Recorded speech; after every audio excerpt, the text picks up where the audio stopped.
STM Transport Voyageurs, une nouvelle façon de voyager.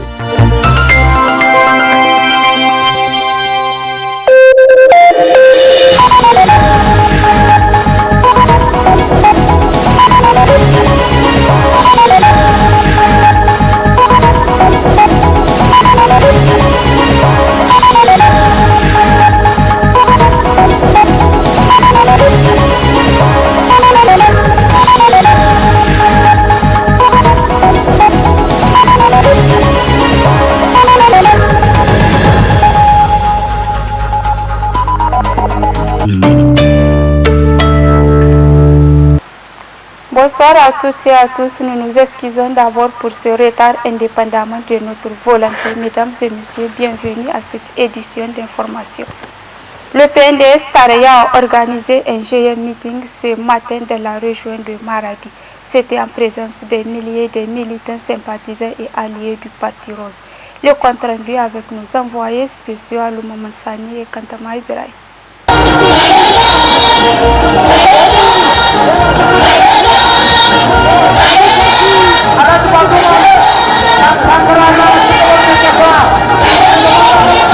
Accueilli en grande pompe par les militants et sympathisants du Parti nigérien pour la démocratie et le socialisme PNDS Tareya et l'ensemble des partis politiques alliés et soutenant d'une part la candidature du président et candidat du Parti Rose, Alhaji Bazoum Mohamed, accompagné des plus hauts responsables et leaders des partis politiques du Niger.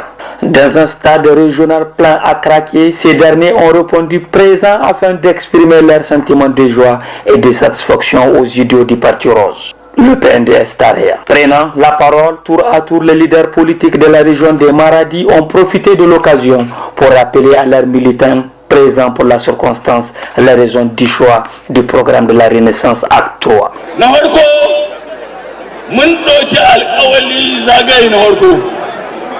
mun samu sakamako Allah ya ba mu albarka wannan gudunmuwa da muka kawo mu duka amma bata isa ba mun hidi cikin zagayewa da muka yi cikin jami'ar da gaba da shekaran jiya a nan meri mun gane hidi maladi tubarkalla muna da jama'a muna da mutane waɗanda ya kamata a ce sun hito da bibi sun je sun yi zaɓe. Ranar Lahadi 21 ga watan Fabrairu kun hito ku ta ku yi zaɓe, kun hito matanku, kun hito ɗiyanku duka gabaki ɗaya, kuriyar shagunanku, kun aje kabu-kabunku, kun aje da adareta. Dans un langage franc et sincère, le président et candidat du Parti Rose, Alhaji Bazoum Mohamed, d'autre part, a détaillé les grandes lignes du programme de gouvernance et son ambition pour le Niger, pour un Niger émergent. Un programme qui prend en charge toutes les préoccupations et les challenges du moment. Nazo da programme ina na girka komite na ƙwararru wanda suka kure cikin kowane fannin rayuwar ƙasa. Na ce musu shekaru 5 da suke gabanmu wani aiki ne ya kamata mu ma talakawa. Suka yi tsari, suka yi lissafi, suka ce muna tsammanin cewa kudin da za mu tara shekara 5 da suke gabanmu za su zarce miliyar 13,000. Wannan kudaden an kasa su kashi-kashi, akwai wanda za a sa cikin tsaro, akwai wanda za a sa cikin ilimi, akwai wanda za a sa cikin aikin noma da kiwo, akwai wanda za a sa cikin hanya da lantarki da ruwan sha da kiwon lahiya da duk abin da ya shahi rayuwar jama'a. Ina so ce muku mutanen Maradi ƴan uwana, musamman ku na iyaka kasan Madarin fa da gidan Rumshi, da wannan matsala ta dame ku, za mu ƙarfafa matakai kuma hospital de référence na Maradi hospital ne na zamani da kayan aiki wanda babu kamar su, wanda babu hiye da su a duniya. To wannan hospital insha Allah na ɗauki niyya kuma ba za ni ɓata lokaci ba in na zama shugaban ƙasa mu yi ta yanda zai kasance mutanen Najeriya nan za su zo su sha magani. Cette démonstration de force, d'ores et déjà, les forces politiques du PNDS Taraya et les partis alliés dans la région de Maradi, afin de réserver une victoire sans merci au président et candidat du Parti Rose, Alej Bazoum Mohamed. Enfin, à travers cette élection présidentielle, deuxième tour, le Niger va expérimenter pour la première fois sa première transition démocratique de l'histoire politique du Niger. Suite à l'actualité, l'association des clubs des jeunes et groupements des femmes a rendu public cet après-midi une déclaration. L'objectif est de réaffirmer leur soutien à la candidature de Bazoum Mohamed pour les élections présidentielles du deuxième tour qui se tiendra le 21 février prochain. Suivez plutôt. L'association des clubs de jeunes FADA et groupement des femmes de la région de Niamey se félicite de l'adhésion massive des Nigériens de tous bords et de toutes conditions sociales au programme du candidat du PNDS Taraya Bazoum Mohamed pour la renaissance et la continuité pour un Niger meilleur et réaffirme solennellement leur ferme soutien au candidat du Parti Rose. Nous optons librement pour ce choix, car plutôt que de faire un saut dans l'inconnu assimilable à une action suicide, il est plus sage et prudent à nos yeux de choisir la continuité en sauvegardant et préservant tous les acquis et actions salvatrices opérées par son Excellence M. Issoufou Mahamadou. Durant ces 2 mandats constitutionnels à la tête de notre cher pays, le Niger, de belles et utiles réalisations ont été faites dans tous les pays en général et dans la région de Niamey en particulier, qui a bénéficié sans tous les citer de 3 échangeurs, de 2 ponts, des hôtels de luxe, du nouveau siège du ministère des Finances, du centre Gandhi, de plusieurs routes goudronnées, etc., etc. Comme vous le voyez donc, que de belles choses, que de très belles choses, alors serait-il sérieux de méconnaître tous ces atouts et tenter l'inconnu, le suicide et le kamikaze? Certainement que non.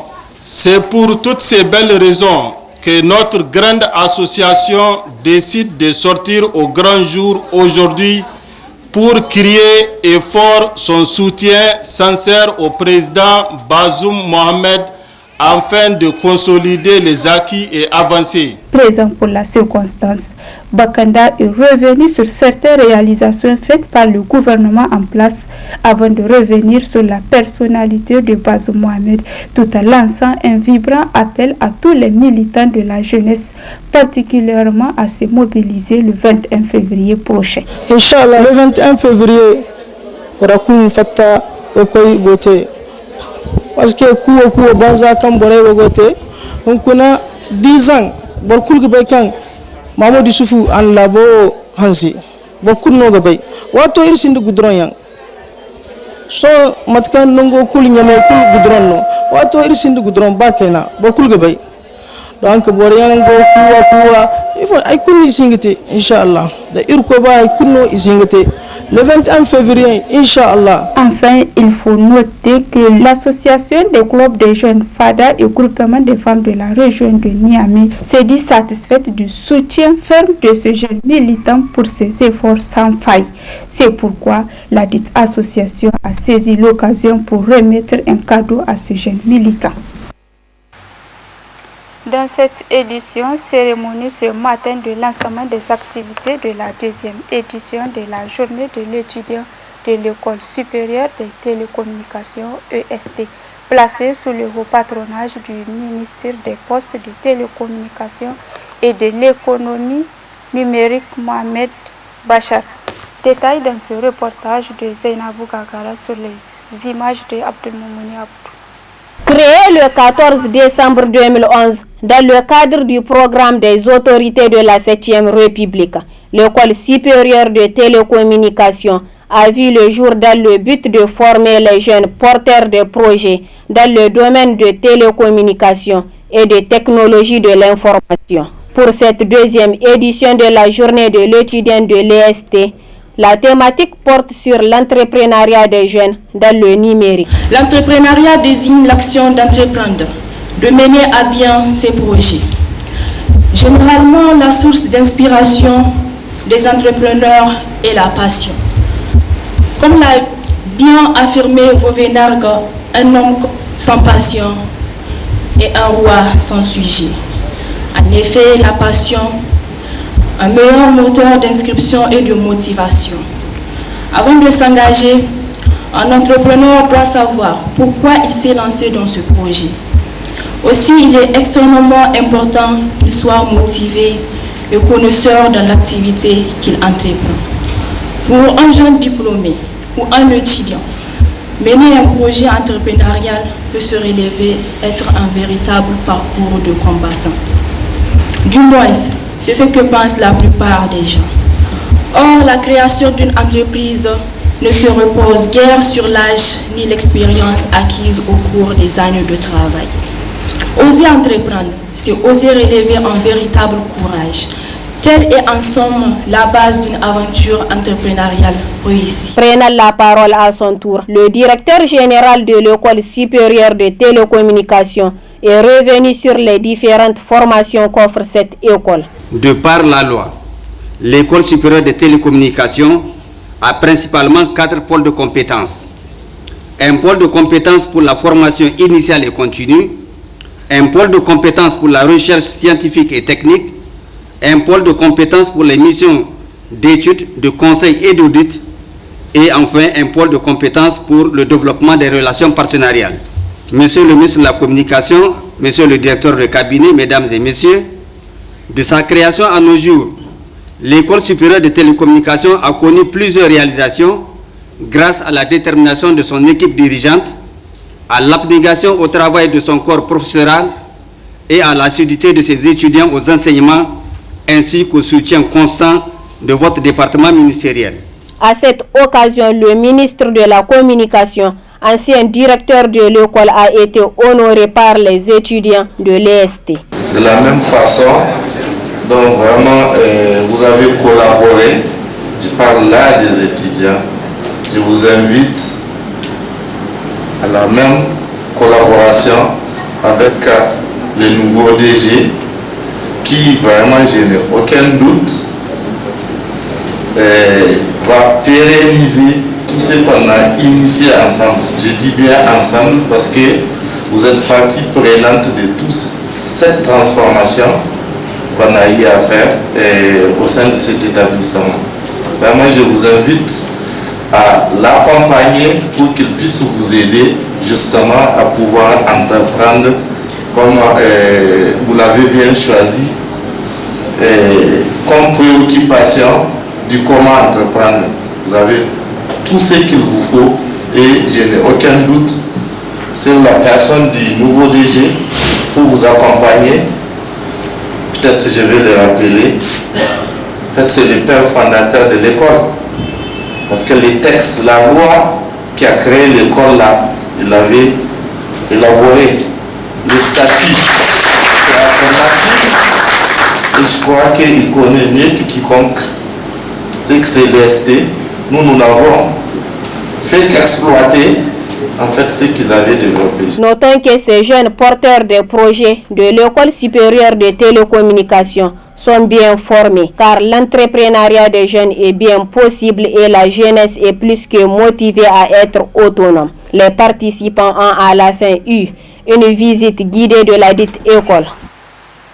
À l'occasion de la journée mondiale de la radio célébrée chaque année le 13 février, la RTVT rappelle à ce jour que la radio demeure un puissant média touchant le plus grand nombre d'individus sur les continents. Suivez.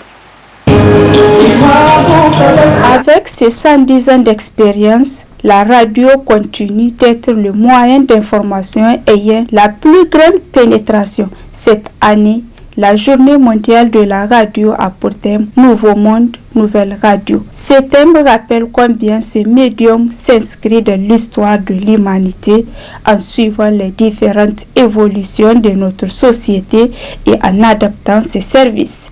Où que vous soyez, la radio vous accompagne. Confinée, la radio ouvre au monde l'information sanitaire, à l'éducation, aux arts, à la diversité culturelle. La radio est aujourd'hui devenue un outil précieux de transmission d'informations. Accessible partout et à tout moment, la radio touche un public large et se présente comme une arène où toutes les voix peuvent s'exprimer, être représentées et entendues.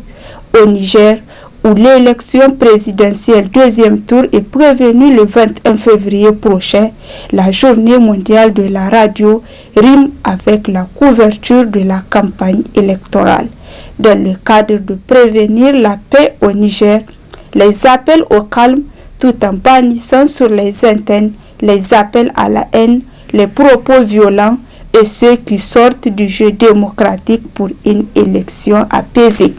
À cet effet, il faut noter que dans la République du Niger, les radios constituent un service public d'information crucial dans les régions où les journaux papier, la télévision et l'Internet sont difficilement accessibles au quotidien. Enfin, il faut noter que la radio suit depuis plus d'un siècle les mutations de notre monde en évoluant avec lui du fait que les progrès technologiques ont permis à la radio de s'adapter à nos nouveaux comportements et modes de vie, car on peut désormais l'écouter à la télé ou sur les téléphones portables.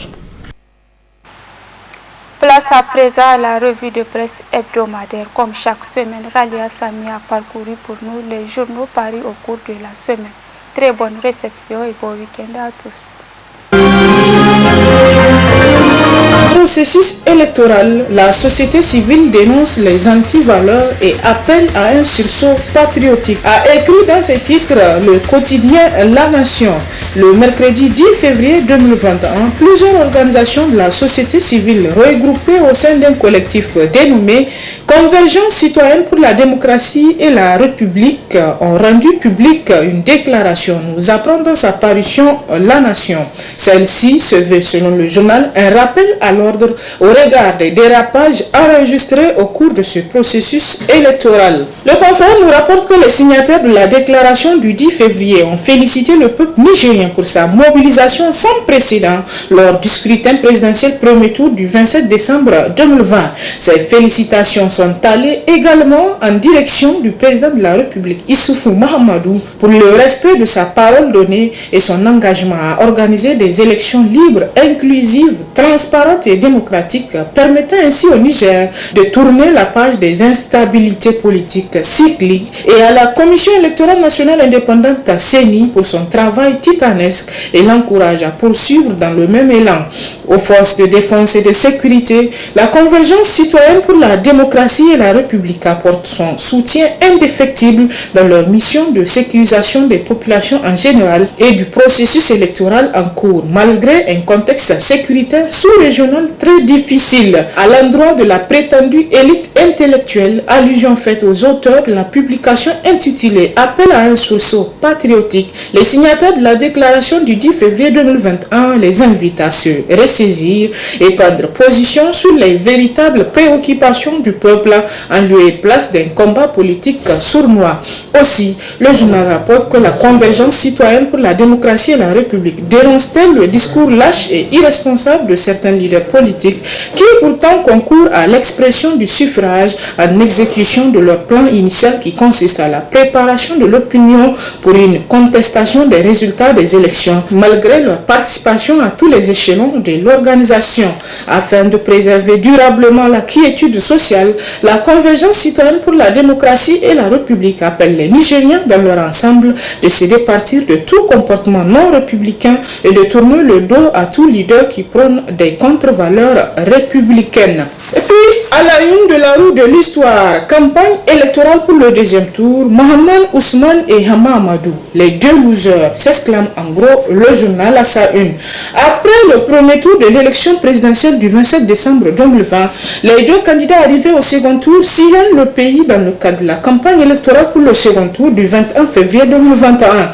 En attendant les résultats de ces consultations qui vont consacrer l'élection du prochain président, on a le fort sentiment qui indique que deux personnalités politiques sont au crépuscule de leur carrière politique, à savoir M. Hama Amadou et Mahaman Ousmane. Il y a selon le journal beaucoup de similitudes dans la trajectoire de leur vie politique, inévitablement descendante et déclinante, qui marque la fin d'un parcours. Personne n'ignore la haine morbide que les deux leaders nourrissent à l'endroit du président Issoufou Mahamadou et du PNDS. Mais de là à parcourir le Niger pour s'attaquer à des personnes et non à leur gestion est une véritable catastrophe pour les septuagénaires, de surcroît hommes d'État à qui le Niger a tout donné pour semer la haine et la rancœur dans les esprits est malsain et condamnable. De toutes les façons, à force de s'entêter, le journal écrit que Mahaman Ousmane et Hama Amadou vont tout droit vers la déchéance politique. Mahaman Ousmane, réduit à 7 députés malgré la fusion avec le MRD Hankouri, Hama Amadou, déchu de ses droits civils et politiques et s'accrochant à un titre quasi-monarchique d'autorité morale d'un parti, doivent méditer sur leur sort. Avec ces élections qui, selon toute vraisemblance, vont consacrer la victoire du PNDS et de ses alliés, il y a lieu, selon le confrère, de s'interroger sur le sort politique de ces deux briscards qui jouent le tout pour le tout. Sachant que leurs chances sont quasiment nulles de remporter la bataille, ils se mettent déjà dans une position de loser, c'est-à-dire de mauvais perdants. Quant au nouveau républicain, il rapporte à propos du second tour de la présidentielle l'ouverture de la campagne de Mahaman Ousmane. Il écrit dans ses titres que Tillabéri reste debout pour le changement. À Tillabéri, le peuple était debout. Les images que l'on a vues n'avaient pas besoin d'être commentées selon le journal. De telles mobilisations à Tillabéri ne sont que rarissimes. Aujourd'hui, c'est un peuple qui a pris conscience des enjeux d'une élection et qui a enfin compris que son avenir dépend aussi de l'engagement qu'il peut avoir dans le processus de ces élections. Hommes, femmes et enfants, sortez selon le confrère pour ovationner les nouveaux héros de la scène politique. C'est libérateur que la Providence leur envoie pour croire au changement, pour croire à un nouveau départ, à une vraie renaissance. Mahaman Ousmane, sans doute exalté par la ferveur et la mobilisation des militantes et militants, avait une voix rayonnante et puissante pour dire et rassurer que notre Niger est possible, une autre région de Tillabéri est possible. Tout le monde a pu constater que sur le problème crucial de l'insécurité, le candidat Bazoum n'avait, selon nos confrères, aucune promesse à faire. Quant au journal Le Courrier, il rapporte à sa une un scandale financier. Plus de 5 milliards de francs CFA détournés au cabinet du Premier ministre. L'audit qui couvre la période du 1er janvier 2020 au 8 mars 2020, puis du 16 novembre 2020 au 11 décembre 2020, a révélé, selon le confrère, un détournement de 5 milliards 654 441 684 francs CFA. Ces détournements s'est effectué à travers des dépenses non comptabilisées à hauteur de 89 105 079 francs CFA, des avances non justifiées qui se chiffrent à 5 milliards 260 775 077 francs CFA, ainsi que des insuffisances de pièces justificatives concernant 304 561 528 francs CFA. Ce scandale, écrit le journal, la primature essaie d'étouffer à tout prix, a autant affleuré que ses services ont du mal à apporter les justifications au montant incriminé. Selon des sources crédibles, le journal nous apprend que ça chauffe, les uns et les autres se rejetant les responsabilités. Dans le flou constaté dans le document d'audit, notamment à propos de l'absence de nombreuses pièces justificatives et de traçabilité des dépenses effectuées, chacun lutte pour sa chapelle. L'audit a révélé jusqu'à l'absence de termes de référence. Pourtant, l'argent a coulé à flot, gonflant dans les comptes bancaires de certains commis. Dans les relevés bancaires, des paiements non comptabilisés ont été identifiés. Ils s'élèvent à 26 256 385 francs CFA en 2017 et à 102 848 694 francs en 2018, soit un montant total de 89 105 079 francs CFA. Quant au journal L'Enquêteur, il nous rapporte dans sa parution une bavure militaire présumée à Tamou. 6 personnes froidement abattues, calcinées dans leur véhicule. Dans le cadre de la lutte contre le terrorisme et le banditisme armé, le gouvernement a régulièrement proclamé l'état d'urgence dans les zones affectées pour donner aux autorités administratives et aux forces de défense et de sécurité les pouvoirs légaux nécessaires pour protéger la population et garantir l'intégrité du territoire nigérien. Mais les populations civiles ne sont pas toujours protégées par les forces de sécurité, nous apprend le journal. Après les exactions extrajudiciaires présumées commises sur des civils dans la région de Tillabéri, révélées par la CNDH en mars 2020, une nouvelle bavure militaire se serait produite le 14 janvier dernier à Tamou, département de Saï. Nous apprend toujours le confrère, pour qui ce jour-là, un véhicule de marque Toyota Hilux transportant des orpailleurs qui se rendaient à Niamey s'est perdu dans la brousse. Peu avant 6 heures du matin, le véhicule est stoppé net par des tirs de sommation de forces de sécurité. Priés de sortir du véhicule, les 7 occupants montrent patte blanche, chacun exhibant une pièce d'identité. Peu après, les militaires leur intiment l'ordre de regarder le véhicule. Aussitôt fait, une pluie de tirs nourris s'abat sur la Toyota. Un passager, un certain Lamine, qui se trouvait du côté opposé aux militaires, arrive à s'échapper avec 3 balles dans le corps. Les autres occupants meurent dans le véhicule qui a pris feu. Il faudra attendre vers 10 heures du matin pour que le miraculé Lamine puisse donner l'alerte. Ignorant qu'il y avait eu un survivant, le journal nous apprend que les militaires vont donner une toute autre version des faits aux gendarmes chargés de l'enquête. Et c'est l'essentiel de l'actualité à travers les journaux cette semaine. Très bonne lecture et à la semaine prochaine, Inch'Allah.